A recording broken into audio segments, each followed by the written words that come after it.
Well, I think this is the first Stasis Hunter build I have done in a very long time. But with the nerfs this season to the Strand Suspend debuff lasting such a short amount of time on champions, and the buffs to the Stasis Hunter, with both the nerfs and buffs combined, I think this build that I am going to show you guys is one of the best endgame crowd control builds in Destiny 2, across all classes and subclasses. The gameplay you're watching right now, I am 24 power level under. And just watch how easy we handle every single enemy, including champions, and we do all this very easily at that. When you're able to infinitely chuck these massive duskfield grenades that freeze everything in sight, you become the best guardian at crowd controlling all the enemies for yourself and your fire team. And that is what has made the Suspend debuff so strong over the last 6 months, is you can just take those champions out of complete fights in grandmaster content. But now with the Suspend only lasting 3 seconds on champions, we need to come up with something that can replace that, and the Stasis Revenant Hunter does just that now thanks to all the changes this season. So the first thing is, why Plunder? Why the heck should I be running Stasis when it has been so bad since Strand came out? Everything starts with the nerf to Suspend, where champions only get suspended for 3 or 4 seconds. With that change, anything that can keep freezing a champion over and over becomes better than the Suspend debuff now. And there is one grenade that excels at this, and that is the Duskfield grenade. And specifically when you pair the Duskfield and the Revenant Hunter together with some buffs it received. So we need to accomplish 3 things with this build. First is to have infinite Duskfield grenades, because if we're waiting forever to be able to use another one, then what's the point? You will literally get your Duskfield back in 6 or 7 seconds with the setup if you understand how to properly use this build. Second thing we need to do is make our Duskfield grenade affect a big area, because a tiny dome of freezing just won't cover enough area for that infinite crowd control.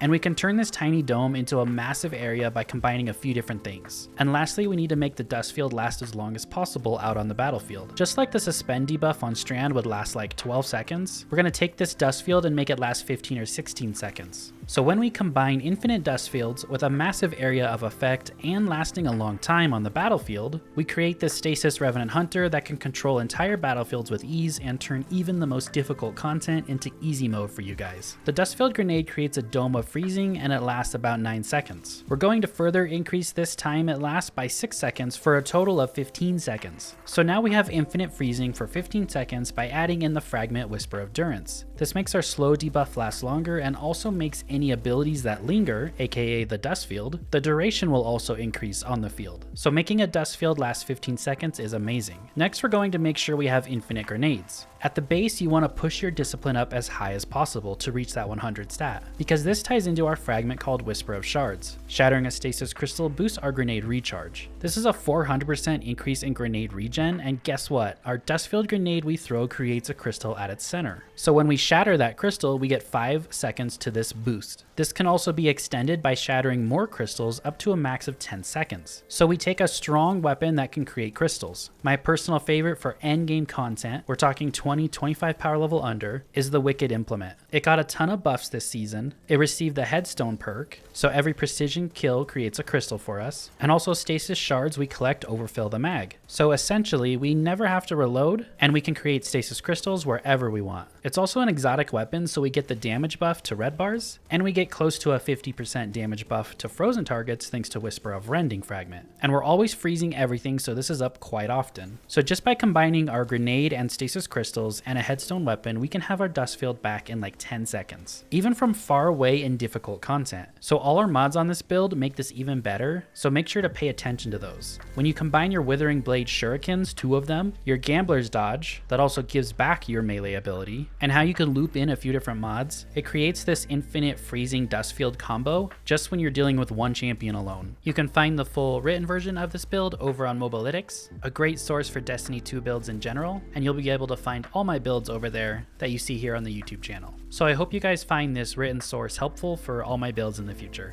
And then lastly, we need to buff the size of these long-lasting infinite Duskfields. So we add in the Touch of Winter aspect, which increases the size of our Duskfield and creates a stasis crystal at the center. We also get 3 fragments with this one aspect, which is great. On top of that, we add in our exotic armor, and that is Renewal Grasps. Bungie nerfed these a long time ago, and they're finally returned to glory this season because the nerf has been reverted. These exotics buff the size of our Duskfield even further, and also add a big stasis crystal for us as well. This is how we can achieve these massive Duskfield domes. To add even even more to that, we get a bunch of damage resistance for being inside the dust field yourself, and your teammates get this benefit as well if they're inside the dust field. Then when an enemy is in the dust field as well, we get even more resistance. Now I'm not saying just jump in them in any content, but it's a nice added benefit. Now for your second aspect, you're going to take Grim Harvest. This creates our stasis shards when we defeat slowed or frozen combatants. We went over Whisper of Shards already, Whisper of Durance, and Whisper of Rending, but we're also going to add in Whisper of Fissures, which increases the damage and the size and the burst of stasis when you destroy a stasis crystal or defeat a frozen target.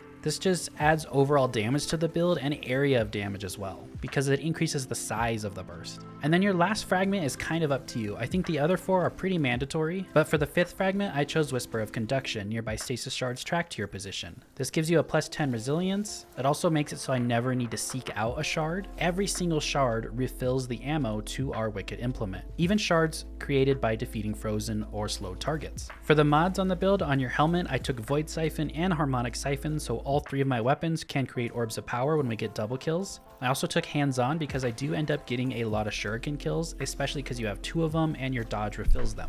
On the gauntlets, you're going to take Grenade Kickstart just to feed that dust field grenade. We're also going to take Impact Induction and Focusing Strike. So every time that our melee hits something, we're getting grenade energy and our dodge energy from this. So those double shurikens just feed both of your other abilities, and your dodge feeds both of your other abilities as well. On the chest piece, this is your damage resistance, and then you're also going to take Charged Up, so we can carry 4 stacks of armor charges total. On our boots, we're going to take Elemental Charge, so every time we pick up a stasis shard, we have a chance to get an armor charge off that. And the Revenant Hunter can create so many shards so quickly because slowed and frozen combatants create those shards. So our weapon can create the shards, and then anything in our dust field that we kill will create shards. We're also going to take Absolution and Recuperation.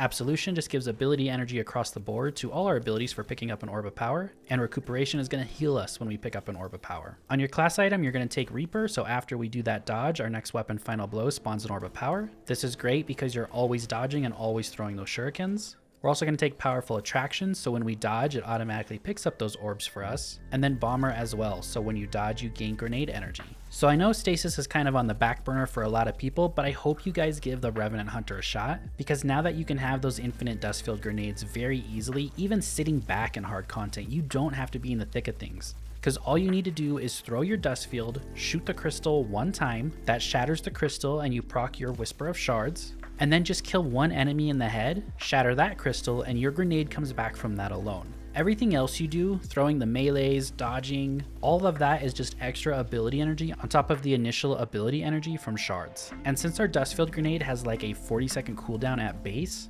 that's what makes proccing shards for the 10 seconds so good, because that's how we get our grenade back instantly. Thank you so much for watching, I really appreciate it, and I'll see you all in the next video. Have a great rest of your day.